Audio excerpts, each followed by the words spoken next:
In the next 10 minutes, I'm gonna go ahead and give you my $11 million closing framework that's helped me and a lot of my students be able to close deals effortlessly. For example, one of my students, Kyle, in his very first day ever doing sales, not even having a sales job, was able to go ahead and close the deal for $12,000 for a painting company, and he made $1,200 in commission, which, by the way, he was working in construction, and that's like 7 days of labor and working 40, 50 hours a week for him to even make that type of money, and he was able to make it in 30 minutes. Now, in case you don't know who I am, my name is Leonardo Dos Santos. I've closed millions of dollars over the phone, and I've helped build and train sales teams for startup companies. Now, this framework was taught to me by one of my mentors. His name is Tabari Sotomayor, and he was the youngest guy Grant Cardone ever hired. He used to work for Grant, and he closed over $11 million over the phone for Grant Cardone, and this was taught to me by him. So let's get right into the video. Pay very close attention, and after watch the video in, of course, of its entirety, and actually implement this, and I promise you, you will start closing more deals. So let's get into it. Look at my beautiful diagram. I hope you guys like my freaking diagram. Spent a lot of time creating this diagram right here. All right. But, and by the way, before we get into it, I'm going to just jump right into it, guys. I'm going to give you guys a bunch of value. And hopefully you guys start implementing towards this at the end, right? For your closing, for your sales calls, everything like that. It's going to help you close more 100%, right? So let's just jump right into it. Number one, always assume the close.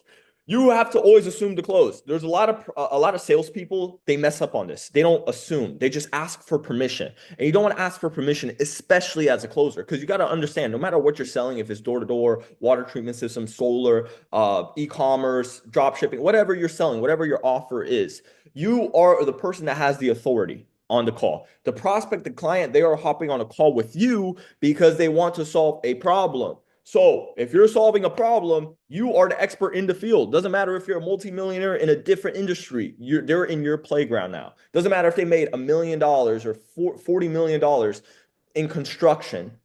If they're over here trying to learn about e-commerce, guess what? You're the person that has all the authority. This is your playground. This is your playing field, right? So you guys need to reframe that in your mind. And another thing, do not ask for permission, right? A lot of salespeople are like, oh, can you do this? Oh, do you want to do this? Like, they ask for permission, and you lose authority. You lose altitude. Do you think Donald Trump will be in a negotiation saying, oh, can you do this? Yeah, like, let's do it. Or like, no, he's going to be like, all right, let's do it. What card? Let's go. All right, I'm going to send you over the document. Let me know when that's signed. That's how he's going to talk. He's going to assume it, right? And you'll be surprised how many people don't assume the close, and this is why they don't close deals and they don't collect cash. And this is the number one reason why a lot of salespeople fail. It's because they don't ask for the order. A lot of salespeople, they expect the client to just come here, or the closer or whatever. They just expect the client to come and then give them money. That's not how fucking life works. You have to ask for the money. And how do you know if somebody's going to buy or not?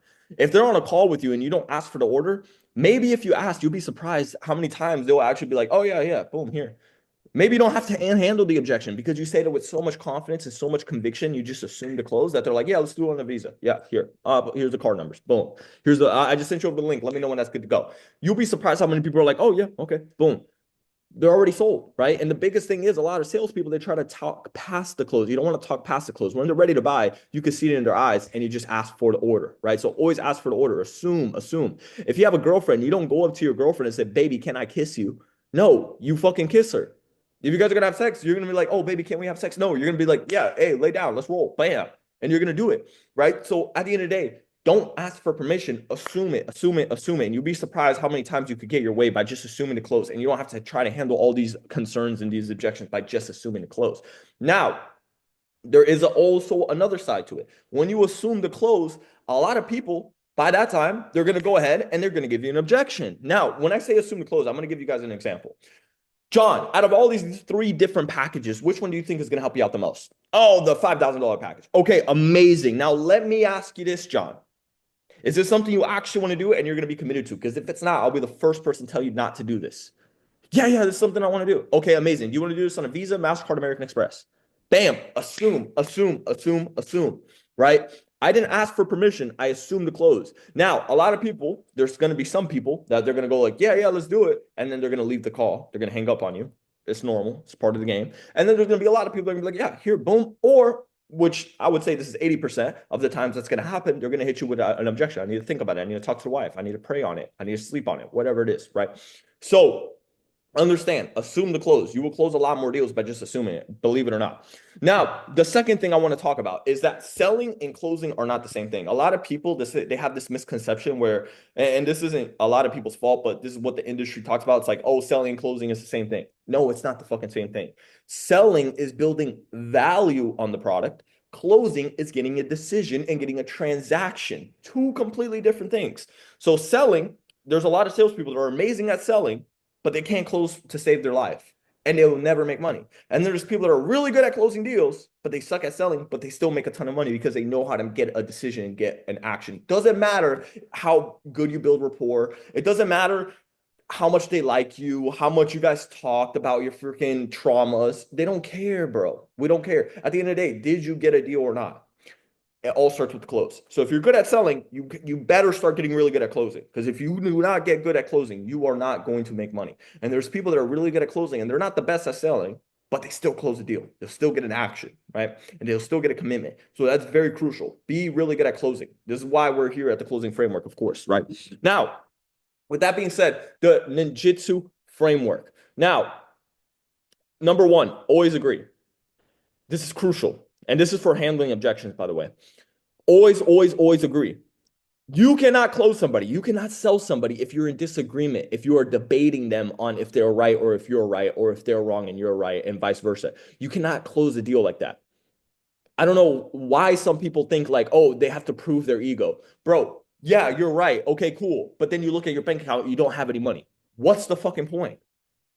Doesn't matter if you agree with them or not. You always, always agree.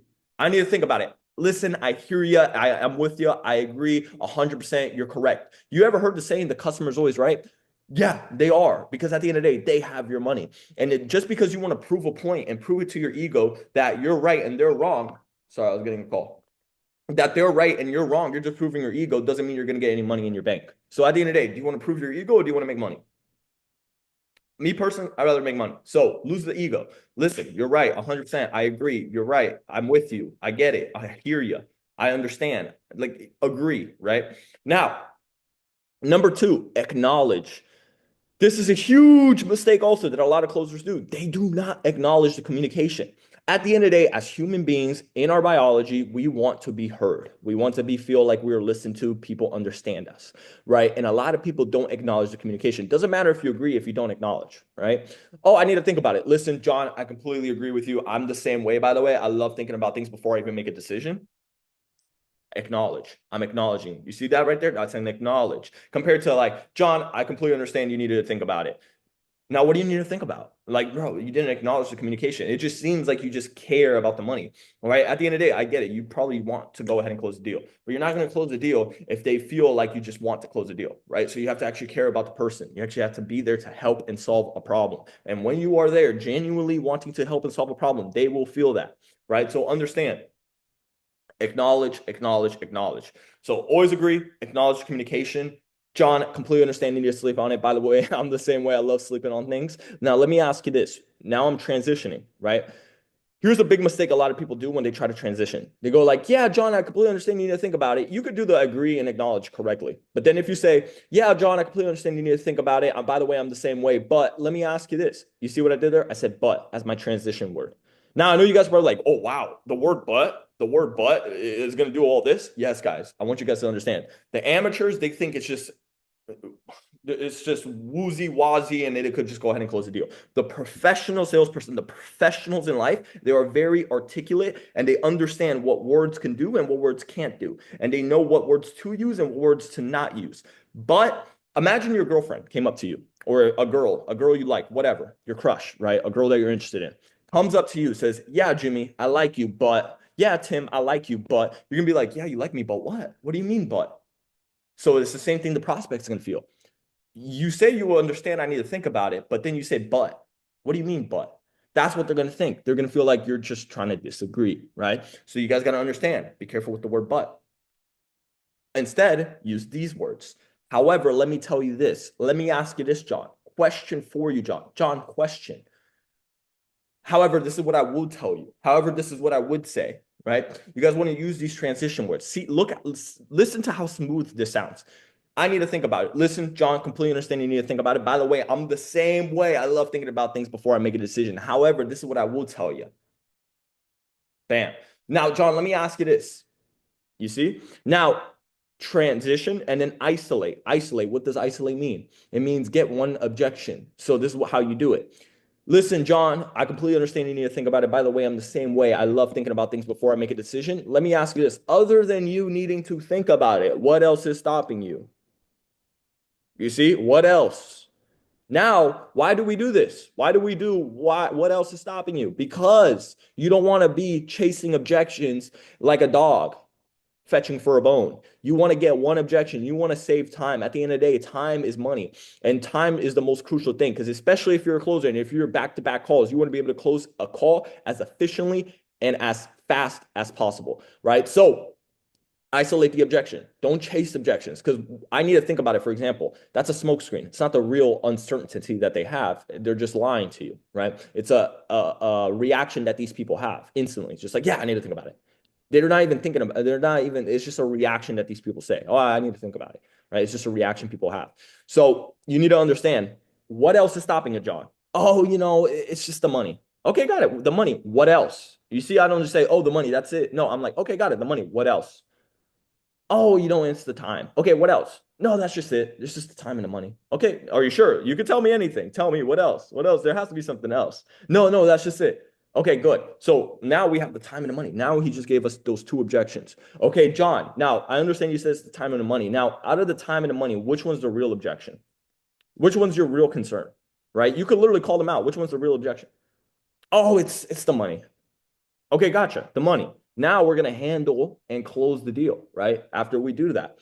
Then it's going to be like, oh, okay, gotcha. The money. Now, let me ask you this, man. Is it that you if I could solve the money, if I could turn into Houdini and solve the money, would you do this now? Yeah, I would do it now. See what I did there? I made him double down on the objection, on the money. I didn't just go and straight handle the objection. I made him double down. Okay, now question for you, John. If I could turn into Houdini, snap my fingers and solve the money, would you do this today? Yeah, I would do it today. Okay, amazing. Check this out. I'm about to turn into Houdini. I'm going to blow your mind. Check this out. Boom. And let me ask you this, John. Is it that you physically don't have the money, or you just can't justify it? Oh, I just physically don't have it. If they say they physically don't have it, what are you going to do? You're going to go ahead and you're going to work the deal. Payment plans, financing, down payments, work the deal. Get a commitment, work something out. Work the deal, work the deal, work the deal. If they can't justify it, you're going to start asking, guess what? Hard questions right here, guys. Hard questions. Okay, gotcha. I understand it's the money. Now, let me ask you this. Is it that you physically or you don't justify it, right? If they can't justify it, let me ask you this, John. When's the last time you invested $5,000 on anything?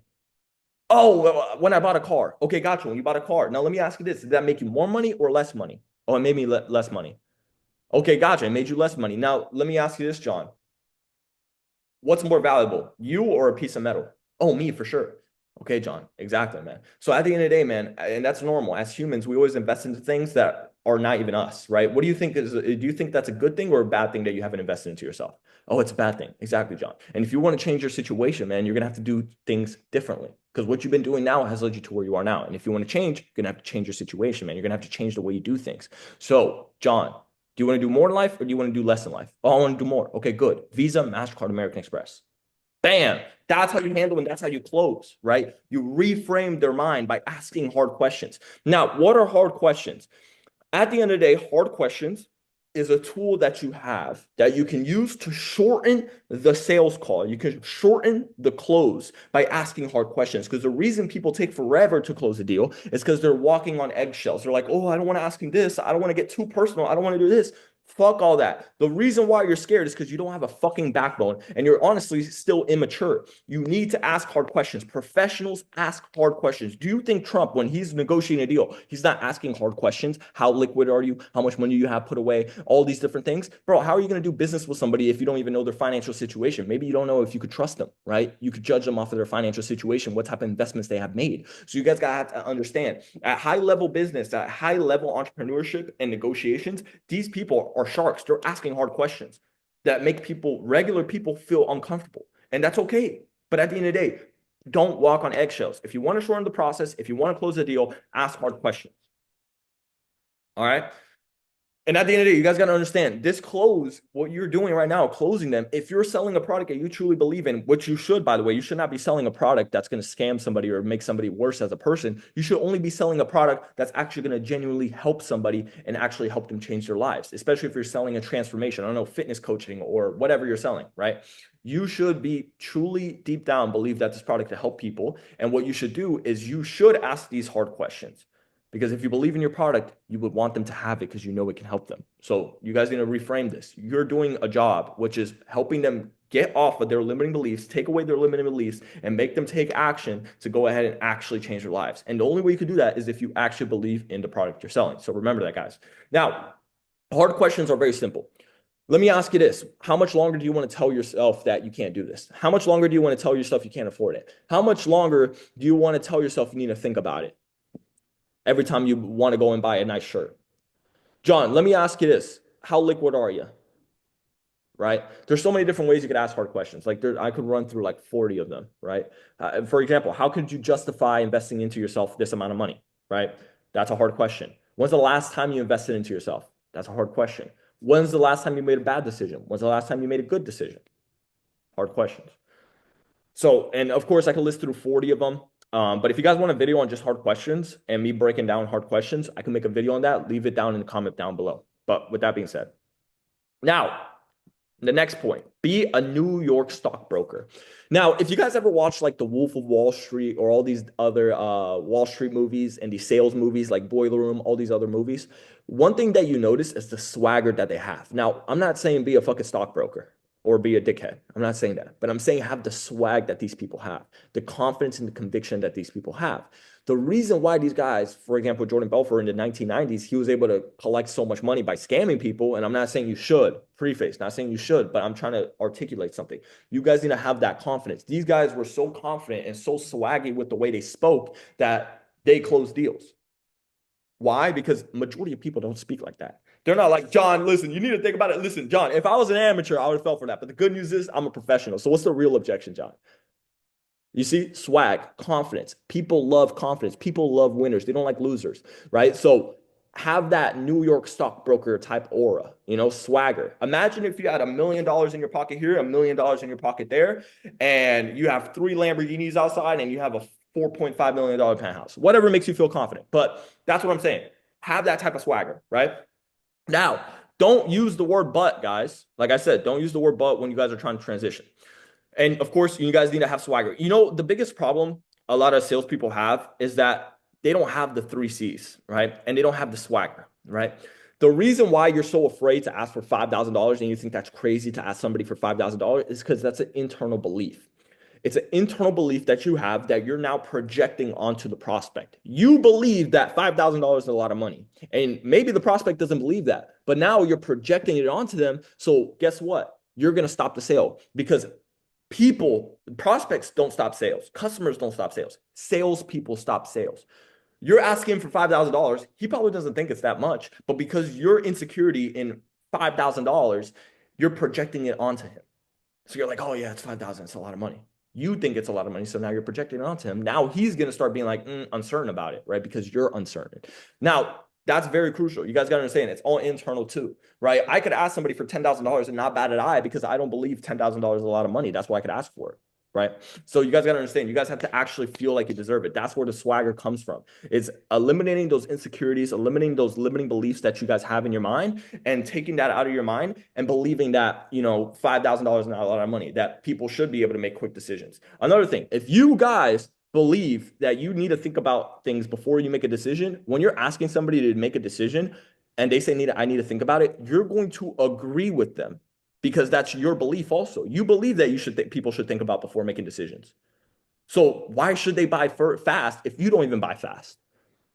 If you're asking for $5,000 and these people, and they're like, man, $5,000 is a lot of money. And you're like, yeah, it is a lot of money. You're going to stop the sale because you believe that $5,000 is a lot of money. So you're projecting it onto them. Understand this, guys. Sales is a reflection of yourself. Life is a mirror, not a window.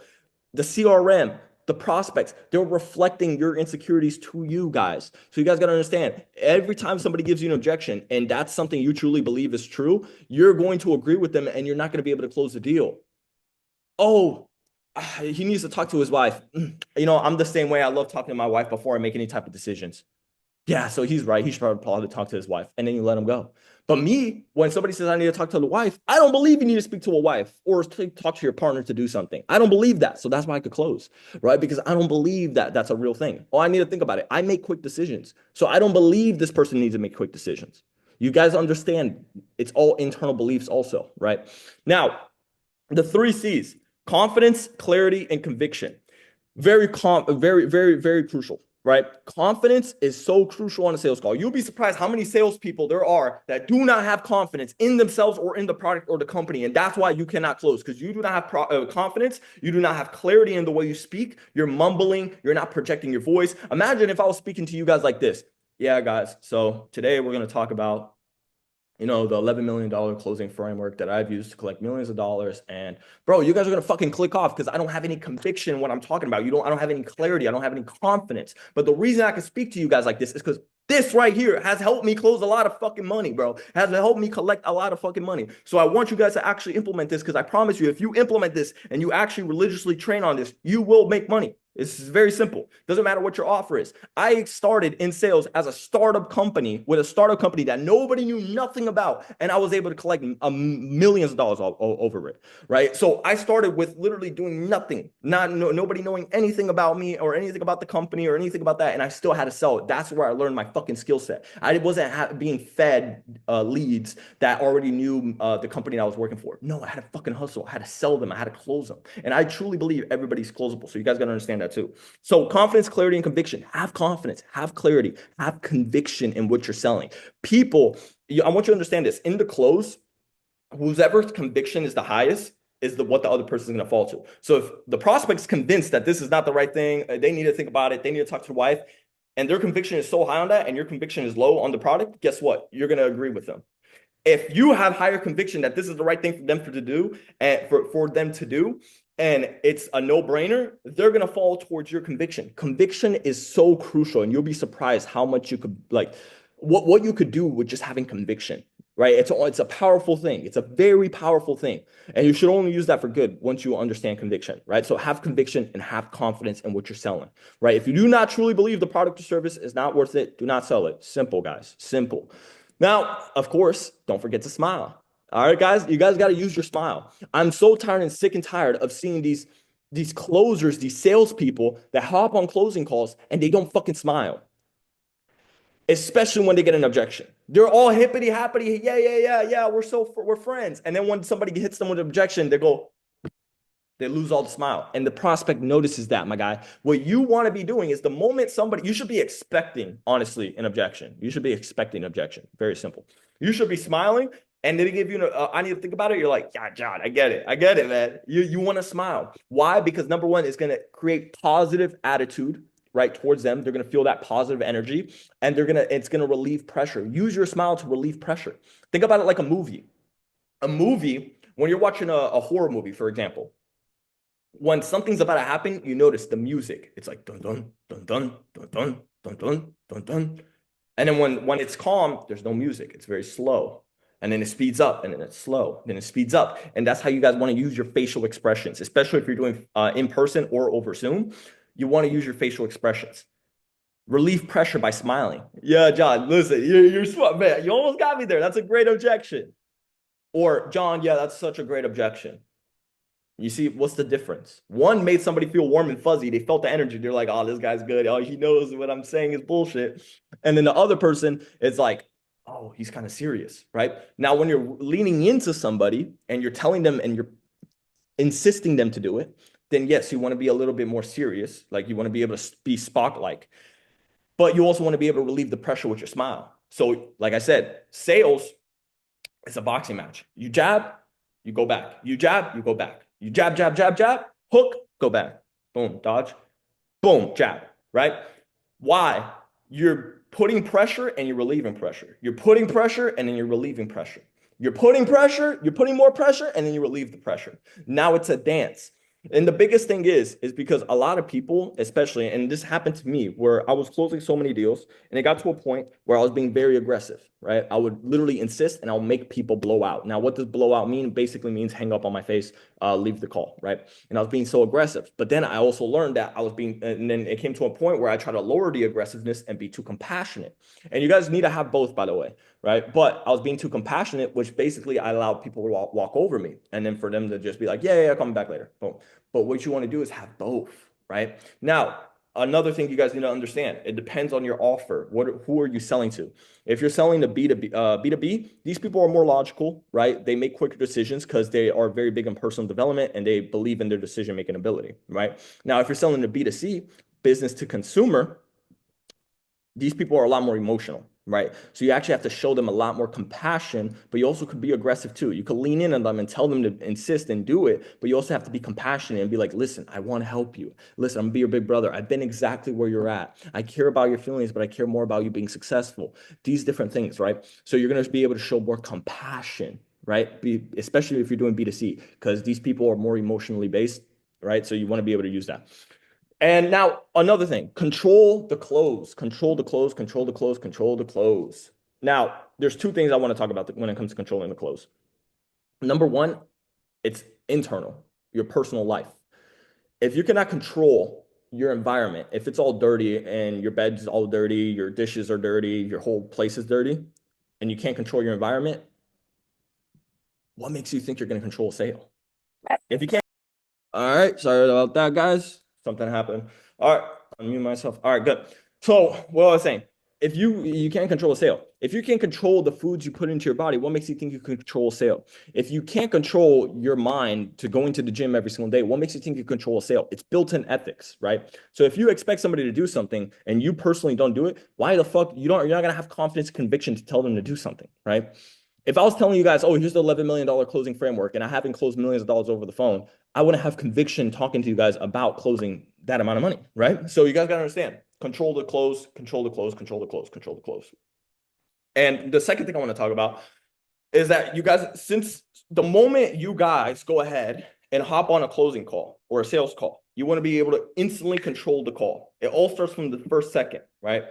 So for example, if you're on a Zoom call and they have their camera off, be like, hey, John, I can hear you, but I can't see you. Make them turn on their camera. Now you're controlling the sale. You're controlling them with the questions you ask, right? You're guiding them through the sales process. You're guiding them to the close, right? So everything that you say, John, do I have your attention? Control the sale, control the sale, control the sale. Very, very crucial. Understand this, guys. Understand this. Control the sale at all times.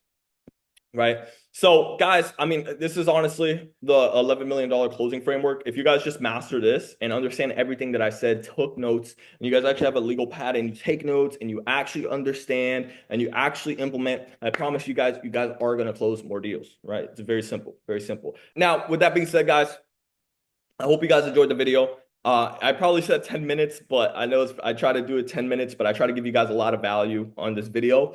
I don't know how long this has been recording for now, but I wanted to go ahead and give you guys a lot of value. And if you guys enjoyed the video, go ahead, follow me on social medias. I also will link a YouTube video that I want you guys to check out. It's in the description. It's a 1-hour video. It's on YouTube. I want you guys to watch it. It's going to break down a lot more about the sales process, everything like that you need to understand when it comes to sales, when it comes to closing, everything like that. It's about an hour. So go ahead, watch that too. And with that being said, connect with me on Instagram. DM me if you guys have any questions. I also have a free Telegram where I drop a lot of value on there too. And if you guys have any questions, let me know. Until then, I'll see you guys next time, and I'll see you guys on the other side. Let's go.